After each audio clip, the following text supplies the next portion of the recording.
A lame duck president is one who's nearing the end of his time in office, preparing to hand over the reins, whether it's because he lost re-election or he's reached his constitutional limit of 8 years. Barack Obama was in that second category back in 2016 when the majority leader in the Senate, Republican Mitch McConnell, blocked Obama's nomination of Merrick Garland to the Supreme Court. You can't let a lame duck name lifetime judges, was the argument from McConnell and the GOP. Of course, Mitch McConnell sang a different tune in 2020, securing a vote to confirm Trump's pick, Amy Coney Barrett, to the Supreme Court just weeks before the election. Now, Trump technically wasn't a lame duck at that point. He hadn't lost the election just yet. But once Trump did lose in November, the Senate kept on confirming Trump judges. The yeas are 56, the nays are 21. The nomination is confirmed. On November the 12th, 2020, the Senate confirmed Trump nominee Aileen Cannon to be a federal judge in South Florida. She was one of almost 24 judges to get lifetime federal appointments after Election Day. Cannon was the kind of pick you might expect from Trump and the GOP, an assistant U.S. attorney in Florida and a longtime member of the right-wing Federalist Society, of course. Over the first 2 years of her lifetime appointment, you might not have heard much about Judge Cannon. But you certainly are now. After the FBI search of Mar-a-Lago that turned up hundreds of classified documents, including top-secret ones that were not supposed to be there, Trump and his lawyers responded with a strategy that seemed to be throw everything at the wall and see what sticks.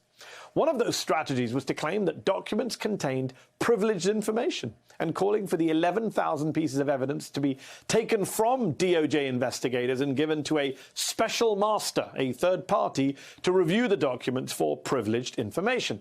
But Trump's lawyers didn't file this request with Judge Bruce Reinhart, the nearby magistrate who reviewed and originally approved the government search warrant of Mar-a-Lago.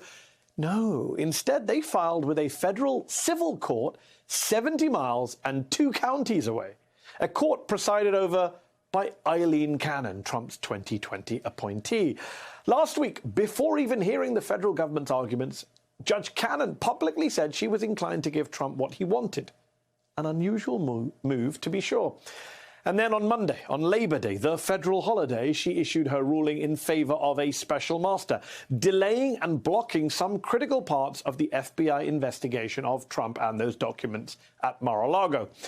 It was a shock to many legal experts. Some called it flatly ridiculous.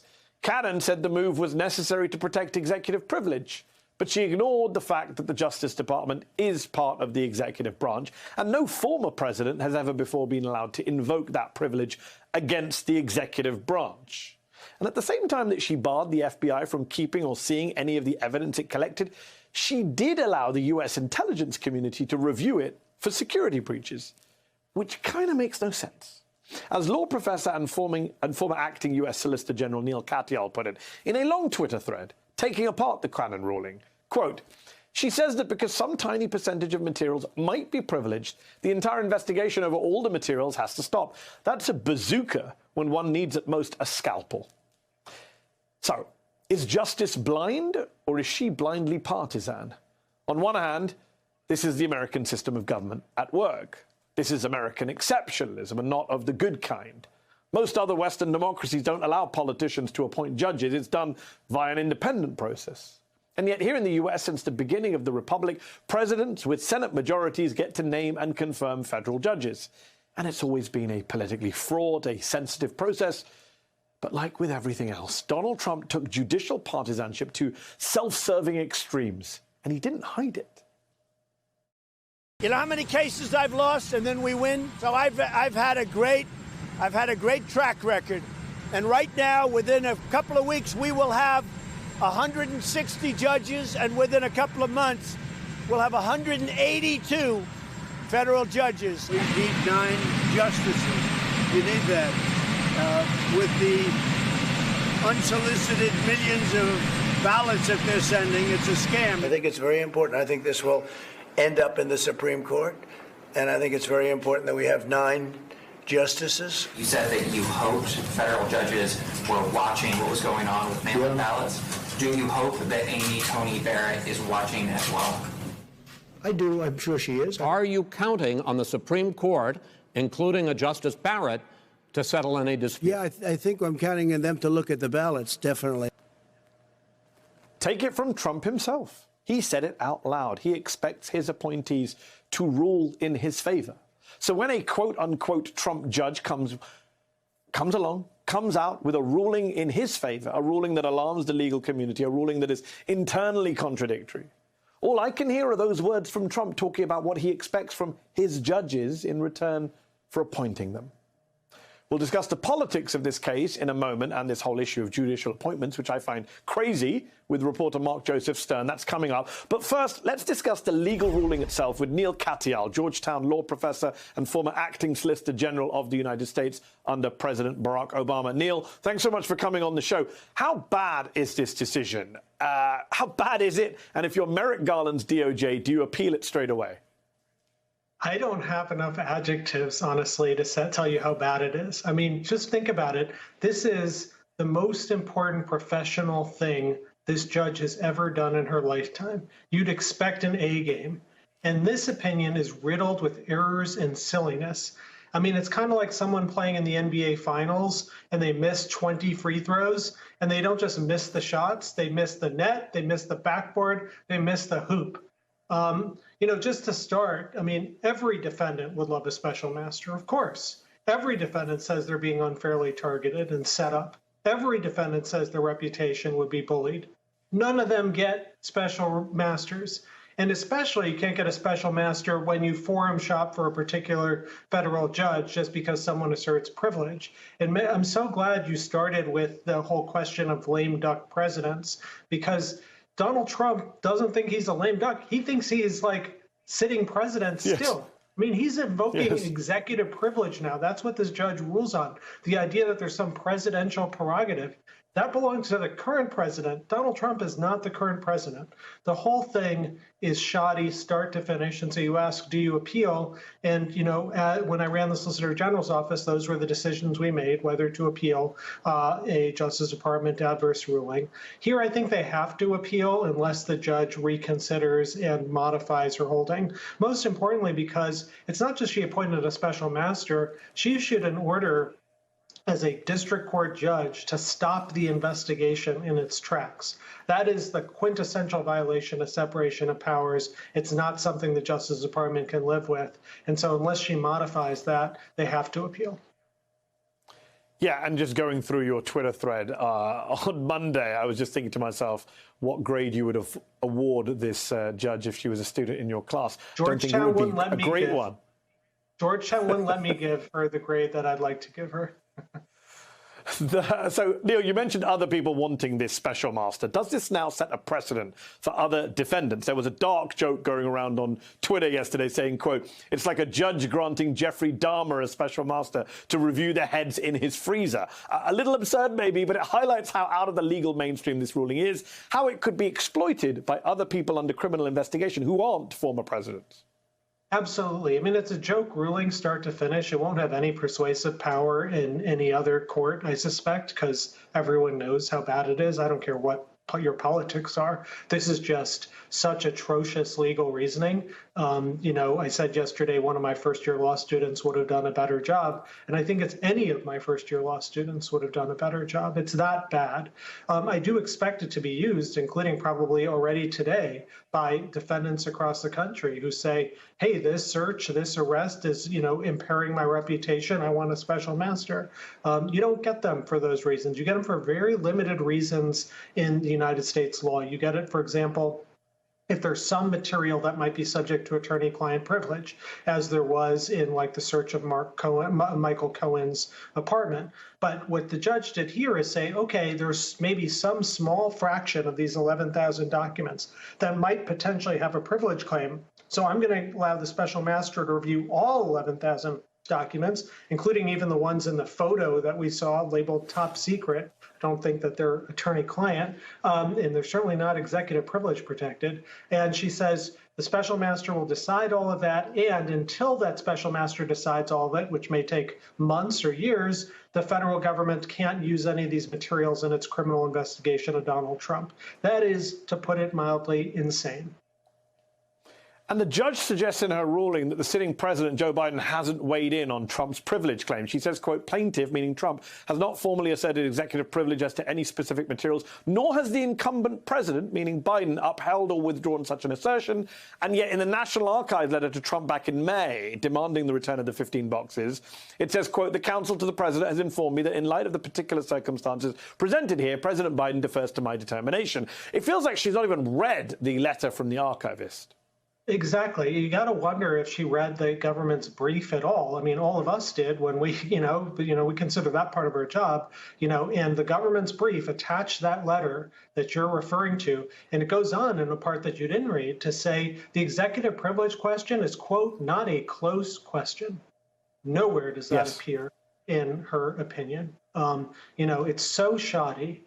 For that and so many other reasons. But I do expect that Justice Department could, instead of appealing right away, go to her and say, look, you botched this basic stuff. We told you there was an assertion. The president has said there's no executive privilege. Here's a letter from the president saying there's no executive privilege. Please reconsider your decision. I think they would probably do that before they filed an appeal to the Court of Appeals. The other thing they could do is footnote 16 in her opinion suggests she thinks she doesn't actually have jurisdiction or power to hear this case because the relevant act in question, the Presidential Records Act, requires Washington, D.C. federal courts to evaluate these claims. So I do think the Justice Department can go in with pointing to footnote 16 and seek for this case to be moved to Washington, D.C., where the Presidential Records Act provides what we call venue, the place where the case should be brought. Neil, we're almost out of time. One last two-pronged question. One, do you think that this is going to slow down the whole case? There's a lot of people worried that this is a kind of spanner in the works, running down the clock. Can the DOJ get around that? And two, this whole 60-day guideline that the DOJ has. We can't charge people 60 days out from midterm elections or general elections. Does that still hold here? I mean, Trump's not even a candidate in these midterms. Exactly. So the 60-day policy doesn't formally prevent Donald Trump from being indicted within 60 days before the November election because he's not running. But Merrick Garland is such a by-the-books kind of, or even past-the-books kind of guy. I didn't expect an indictment to be before November anyway.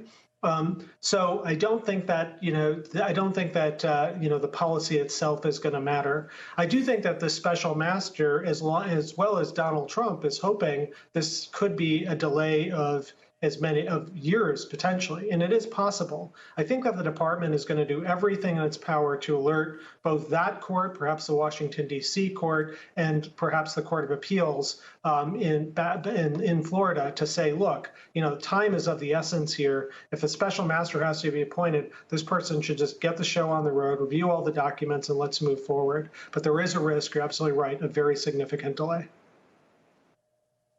Neil Katyal, thank you for your analysis. Much appreciated. Let's turn now to Mark Joseph Stern, senior writer at Slate, covering courts and the law. Mark, you have been sounding an alarm bell on Judge Aileen Cannon ever since we first heard about her. Why? It has been clear from the very beginning that Judge Cannon was appointed solely because of her ties to the Federalist Society, to the Republican Party, and in particular, her loyalty to the Trump wing of the GOP. She is not a very well-known attorney. She did not have a strong reputation. She had remarkably few years of practice. And it seemed at the time, and it seems today, that Donald Trump and the Federalist Society picked her because she would issue rulings that consistently favored the interests of the Republican Party. And of course, that is exactly what she's done.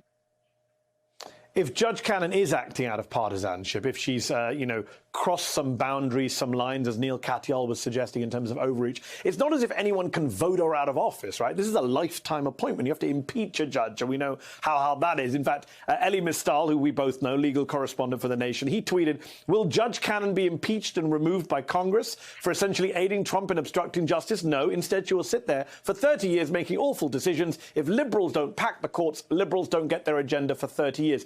He's not wrong, is he? He's entirely right. And I would say Judge Cannon is actually fairly young, in her early 40s. She could well be serving into the 2060s, issuing decisions like this for many, many Republican presidents to come. And there is virtually nothing that we as American voters can do about it. The only real step that we or our elected representatives could take would be to investigate her through the House of Representatives, to consider an impeachment of her for exercising such brazenly lawless and partisan authority on behalf of her benefactor. But Democrats have made it extremely clear that they are not interested in investigating Trump judges. They are not interested in using floor time or committee power to look into the most extreme, the worst of the worst of Trump's nominees. I mean, fundamentally, Mark, the whole system is dodgy to begin with. I'm from the UK, as you know. I'm now an American citizen, but I often like to point out to American viewers, this is not how it's done elsewhere in the world.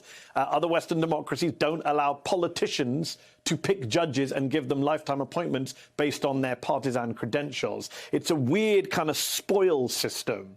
And, you know, Boris Johnson, if he went in front of a British judge, no one would be questioning, well, is it because the Boris Johnson appointed the judge? Is that why the judge is favouring him? And I think it's a real problem for faith in the justice system if we all go, well, it's a Trump judge, or it's an Obama judge, or whatever it is.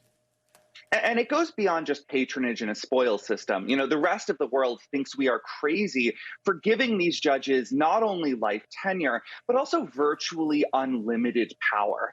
In every other Western democracy, with maybe the exception of Israel, but probably not, there are real limits on what judges can do from their perch on the bench, what kinds of power they can exercise. And there are real democratic vetoes that the people and their representatives can exercise to rein in judges who are out of control. In addition to that, of course, judges serve fixed terms. They do not get to accrue massive amounts of power over a 30 or 40-year career. Yeah. And as you indicated earlier, they are picked by neutral experts who are looking for the best legal minds. Clearly, Trump was not looking for great legal minds. He was looking for hacks who would rule for him. And to be honest, Mark, we should just be clear with our viewers. It's all, you know, we place a lot of blame at the feet of Donald Trump, but this precedes Trump. We go back to the year 2000, and you have a 5-4 decision giving George Bush the presidency over Al Gore. And that was on partisan lines. It was a very straight 5-4 Republican, Democrat, whatever you want to call it, conservative liberal split on the court, which puts George W. Bush in the White House. This is not the first time judges have gone full partisan on a major national issue.